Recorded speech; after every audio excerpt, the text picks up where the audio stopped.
حضرت صلی اللہ علیہ وآلہ وسلم پر وحی کا ابتدائی دور اچھے سچے پاکیزہ خوابوں سے شروع ہوا۔ آپ خواب میں جو کچھ دیکھتے وہ صبح کی روشنی کی طرح صحیح اور سچا ثابت ہوتا۔ پھر من جانب قدرت آپ تنہائی پسند ہو گئے اور آپ نے غار حرا میں خلوت نشینی اختیار فرمائی اور کئی دن اور رات وہاں مسلسل عبادت اور یاد الہی و ذکر میں مشغول رہنے لگے۔ جب تک گھر آنے کو دل نہ چاہتا توشہ ہمراہ لیے ہوئے وہاں رہتے۔ توشہ ختم ہونے پر ہی اہلیہ محترمہ حضرت خدیجہ رضی اللہ تعالی عنہا کے پاس تشریف لاتے اور کچھ توشہ ہمراہ لے کر پھر وہاں جا کر خلوت گزین ہو جاتے۔ یہی طریقہ جاری رہا یہاں تک کہ آپ پر حق منکشف ہو گیا اور آپ غار حرا ہی میں قیام پذیر تھے کہ اچانک حضرت جبرائیل علیہ السلام آپ کے پاس حاضر ہوئے اور کہنے لگے کہ اے محمد پڑھو۔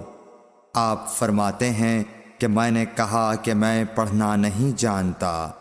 آپ صلی اللہ علیہ وسلم فرماتے ہیں کہ فرشتے نے مجھے پکڑ کر اتنے زور سے بھینچا کہ میری طاقت جواب دے گئی۔ پھر مجھے چھوڑ کر کہا پڑھو۔ میں نے پھر وہی جواب دیا کہ میں پڑھا ہوا نہیں ہوں۔ اس فرشتے نے مجھ کو نہایت ہی زور سے بھینچا کہ مجھ کو سخت تکلیف محسوس ہوئی۔ پھر اس نے کہا کہ پڑھ۔ میں نے کہا میں پڑھا ہوا نہیں ہوں۔ فرشتے نے تیسری بار مجھ کو پکڑا اور تیسری مرتبہ پھر مجھ کو بھینچا۔ پھر مجھے چھوڑ دیا اور کہنے لگا کہ پڑھو اپنے رب کے نام کی مدد سے جس نے پیدا کیا اور انسان کو خون کی پھٹکی سے بنایا۔ پڑھو اور آپ کا رب بہت ہی مہربانیاں کرنے والا ہے۔ بس یہی آیتیں آپ حضرت جبرائیل علیہ السلام سے سن کر اس حال میں غار حرا سے واپس ہوئے کہ آپ کا دل اس انوکھے واقعے سے کانپ رہا تھا۔ آپ حضرت خدیجہ کے ہاں تشریف لائے اور فرمایا کہ مجھے کمبل اوڑھا دو، مجھے کمبل اوڑھا دو۔ لوگوں نے آپ کو کمبل اوڑھا دیا۔ جب آپ کا ڈر جاتا رہا تو آپ نے اپنی زوجہ محترمہ حضرت خدیجہ رضی اللہ تعالی عنہا کو تفصیل کے ساتھ یہ واقعہ سنایا اور فرمانے لگے کہ مجھ کو اب اپنی جان کا خوف ہو گیا ہے۔ آپ کی اہلیہ محترمہ حضرت خدیجہ رضی اللہ تعالی عنہا نے آپ کی ڈھارس بندھائی اور کہا کہ آپ کا خیال صحیح نہیں ہے۔ اللہ کی قسم آپ کو اللہ کبھی رسوا نہیں کرے گا۔ آپ تو اخلاق فاضلہ کے مالک ہیں۔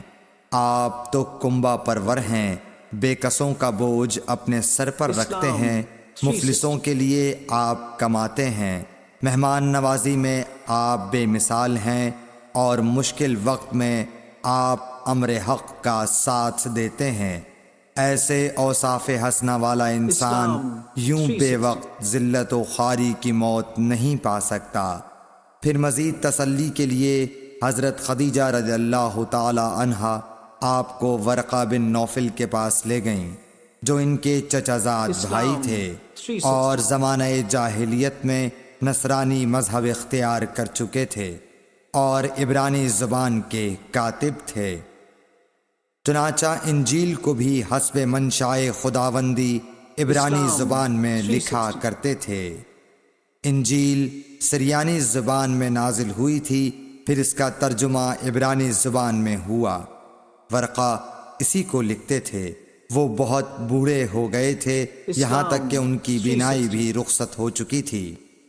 حضرت خدیجہ رضی اللہ تعالی عنہا نے ان کے سامنے آپ کے حالات بیان کیے اور کہا کہ اے چچا زاد بھائی، اپنے بھتیجے محمد صلی اللہ علیہ وسلم کی زبانی ذرا ان کی کیفیت سن لیجئے۔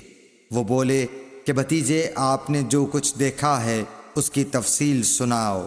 چنانچہ آپ صلی اللہ علیہ وآلہ وسلم نے از اول تا آخر پورا واقعہ سنایا، جسے سن کر ورقہ بے اختیار ہو کر بول اٹھے کہ یہ تو وہی ناموس معزز رازدان فرشتہ ہے جسے اللہ نے حضرت موسیٰ علیہ السلام پر وحی دے کر بھیجا تھا۔ کاش میں آپ کے اس عہد نبوت کے شروع ہونے پر جواں عمر ہوتا، کاش میں اس وقت تک زندہ رہتا جب کہ آپ کی قوم آپ کو اس شہر سے نکال دے گی۔ رسول کریم صلی اللہ علیہ وآلہ وسلم نے یہ سن کر تعجب سے پوچھا کہ کیا وہ لوگ مجھ کو نکال دیں گے، حالانکہ میں تو ان میں صادق و امین و مقبول ہوں؟ ورقہ بولا، ہاں یہ سب کچھ سچ ہے، مگر جو شخص بھی آپ کی طرح امر حق لے کر آیا لوگ اس کے دشمن ہی ہو گئے ہیں۔ اگر مجھے آپ کی نبوت کا وہ زمانہ مل جائے تو میں آپ کی پوری مدد کروں گا، مگر ورقہ کچھ دنوں کے بعد انتقال کر گئے، پھر کچھ عرصے تک وحی کی آمد موقوف رہی۔ صحیح بخاری حدیث نمبر 3۔ قرآن و حدیث کی